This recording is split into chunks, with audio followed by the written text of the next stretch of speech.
So as part of rotating the tires on the wife's Subaru, one of the things I always do is check the air. They needed a few pounds, and when I went to put air in it and I turned the control knob on my compressor, nothing happened. It wasn't letting air go to the hose. There was air in the tank, so I have bought a new valve assembly for the regulator there. I'm going to put that on in another video, but I wanted to mention, after all the things I said that Subaru had done well, one of the things that they did poorly, I might add, is they put the small spare tire in the bottom of the trunk like most manufacturers do, and instead of, like most manufacturers usually put the jack underneath the spare, and then the spare is in the trunk and you can get to the valve to fill the air, because that's part of what I do every time I put air in the tires. I make sure that my spare donut tire in the trunk is inflated. Well, what Subaru did is they put the valve stem facing down, so you can't get at it unless you take the tire out of the trunk. They put the jack up on top in a piece of seemed like a foam board or something that is in the trunk and sits on top of the spare. Why you need the jack accessible before you get the tire out is beyond me, because I wouldn't use one of those jacks that the manufacturers supply to you to do anything but change a tire on the side of the road in an emergency. But so I wanted to mention that in this little clip so that I can put it in the clip that I have for doing the oil change and tire rotation on the Subaru. But I will make another video on changing this particular valve, because on the internet I noticed there's a lot of things out there, but none of them cover the Husky. So I'm going to make a video for that.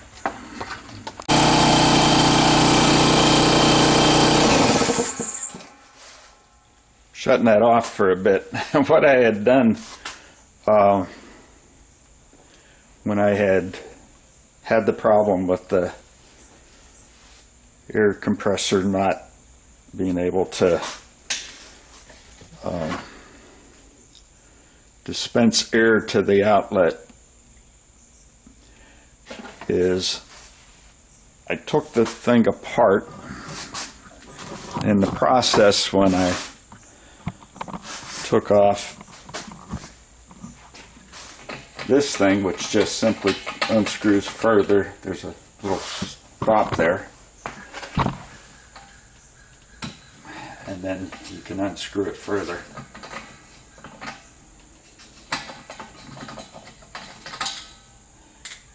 There's a spring in there, and let me get the pair of needle nose pliers to pull out the piece that I just found, because it fell as I took that off, and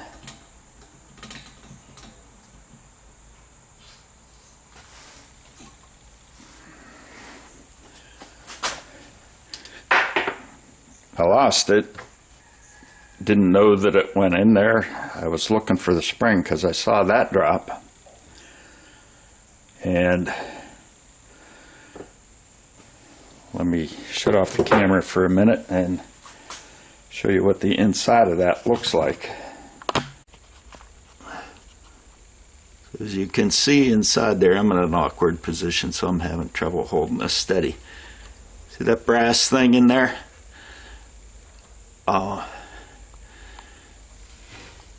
tried to push it in with my finger with no luck. So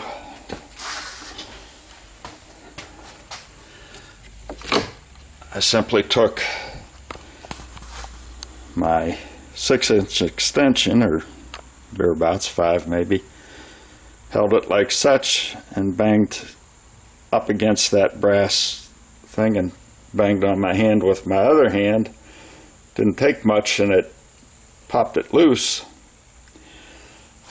And then I put it back together without this piece that I didn't know I had dropped.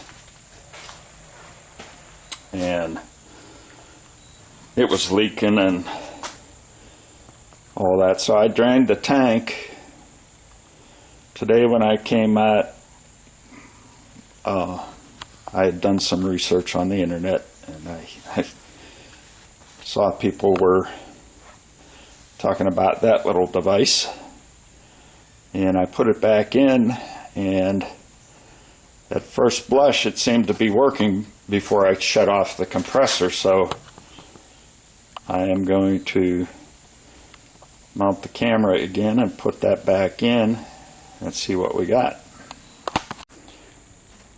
I'm going to try to stay out of the way as I put this in. You'll notice there is a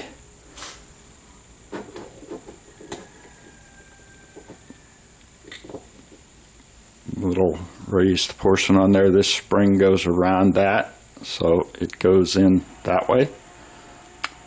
I'm going to put it in, put the handle back on, and see whether it still works, because it looked like it was working while I was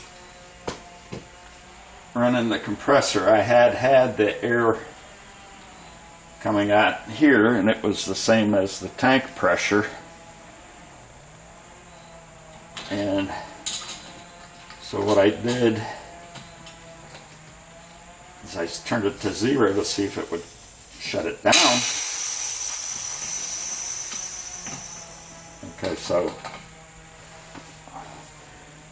that let the remaining air off of the outlet hose.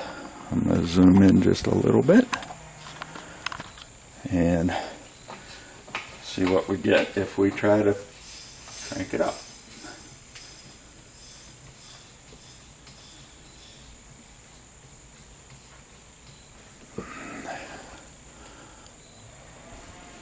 There you have it.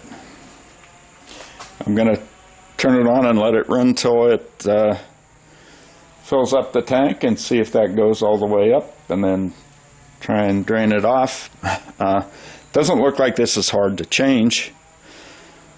I already bought this new one, but if I don't have to put it on just yet, I'm not going to, and hopefully it won't interfere with me getting some job done someday when I'm out here actually doing real work. It could delay me for a half hour or so.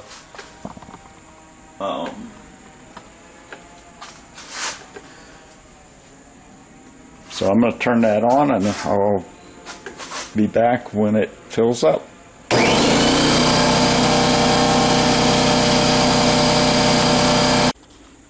Okay, tank is full, and as the tank was filling, tightened this down a little bit further so that it would get up closer to the tank pressure. It doesn't go all the way, I don't think it ever did. Tank pressure is 175. This is reading about 140. Try to back it off and make sure that's working.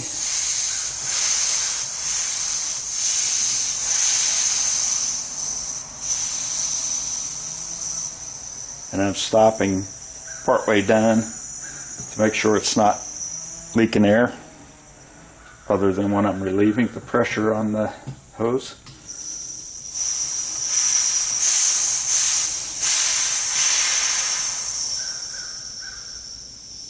Seems to be working fine.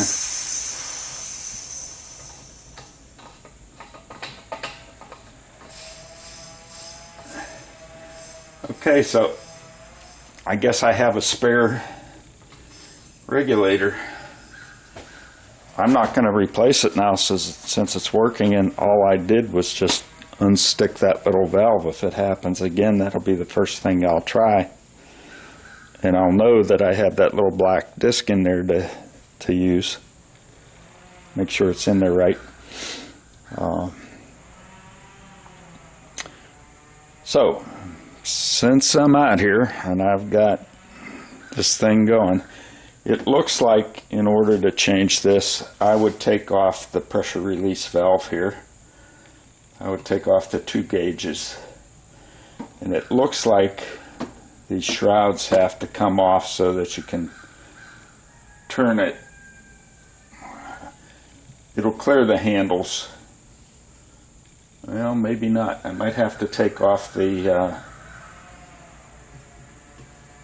2 quick connects in order to clear the handle, or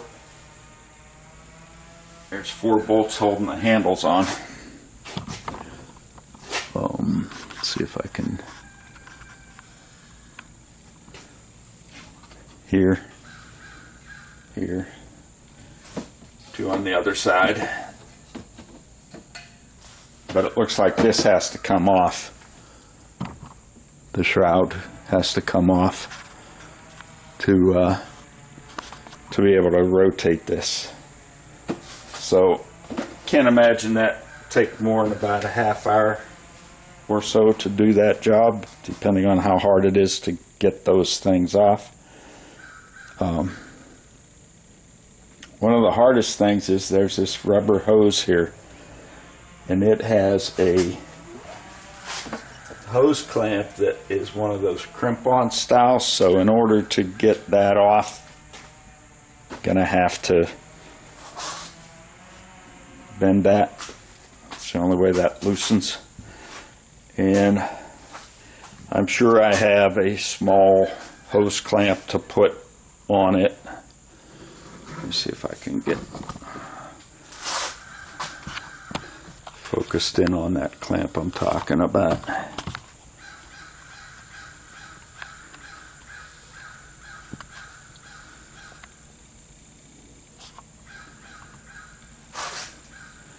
So that would be the clamp right here. And then use Teflon tape on the pieces that are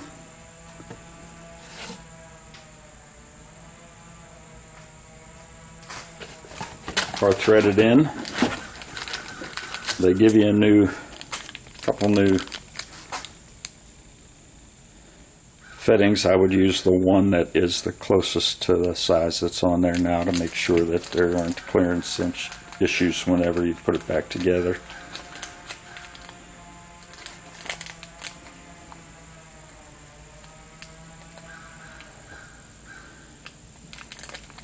It says be careful not to over tighten, because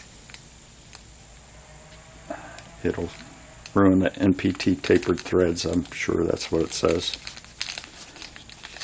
Why don't we take it out of the bag and see what it actually says.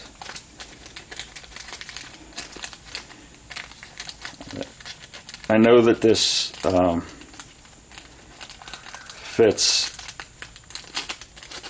several different compressor models. So this one is C303H. That C is in Charles, 303, H is in Henry.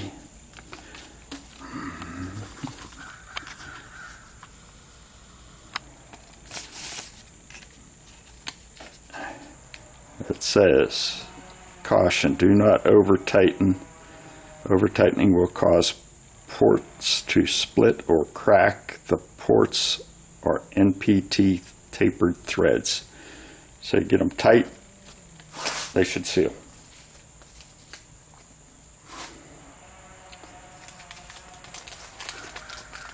So that job didn't take anywhere near as long as I thought it would, because I was able to resurrect the old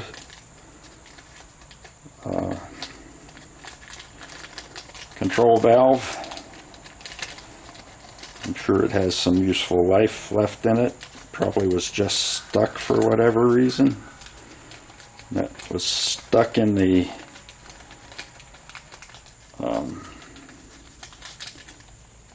position where it wasn't letting any air to exit to your air hose. So that's it for this non-job. I'll just store this new valve assembly and have it if I need it. Thanks for watching.